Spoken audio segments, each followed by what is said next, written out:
আসসালামু আলাইকুম ওয়া রাহমাতুল্লাহ।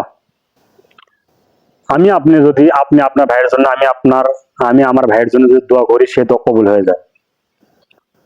আবু দারদা রাদিয়াল্লাহু তাআলা আনহু থেকে বর্ণিত রাসূল সাল্লাল্লাহু আলাইহি সাল্লাম বলেছেন, কোন ব্যক্তি কোন মানুষ যদি তার ভাই অনুপস্থিত এমন অবস্থায় সে যদি তার ভাইয়ের জন্য দোয়া করে, অর্থাৎ আপনার ভাই নাই, আপনি আপনার ভাইয়ের জন্য দোয়া করলেন, সেই দোয়া কবুল হয়ে যায়।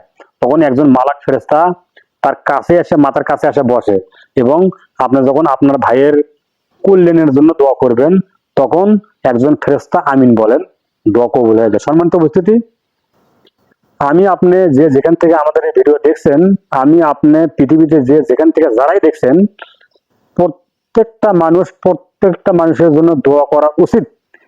যারা জীবিত আছে তাদের জন্য, যারা মৃত মানুষ তাদের জন্য দোয়া করা উচিত। এবং ভাই বোন, আত্মীয় স্বজন, পাড়া প্রতিবেশী, বন্ধু বান্ধব সবার জন্য দোয়া করবেন।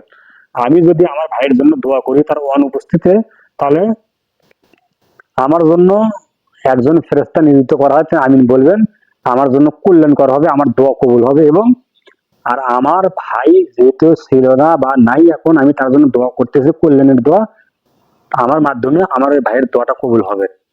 তাহলে আমি আপনি মানুষের জন্য, সবার জন্য, ভাই বন্ধুর জন্য, ছেলে মেয়ের জন্য, স্ত্রীর জন্য, আল পরিবারের জন্য দোয়া করবো যাতে আল্লাহ কবুল করেন। আসসালামু আলাইকুম ওয়া রাহমাতুল্লাহ।